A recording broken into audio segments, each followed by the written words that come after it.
ఏంగతి బిడ్డ కడగకపోదునా ఏంగతి బిడ్డ బాబాయ్ ఇగో ఈ చిట్టి పైసలు అంటే తీసుకుపోయి కట్టిరా మీ అల్లుడు ఇచ్చిండు. సరే బిడ్డ సాయంత్రం తొందరరా. సరే బిడ్డ. అబ్బా ఎట్లా తినబుద్ది అవుతుంది తిండి పాడుబడా వారం రోజులు ఉపాసం ఉన్నట్టు తింటారా అనే.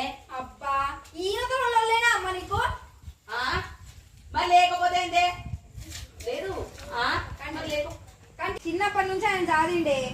అయితే ఏందే ఆయన ఈ ఇంట్లో నాకు నచ్చలేదు.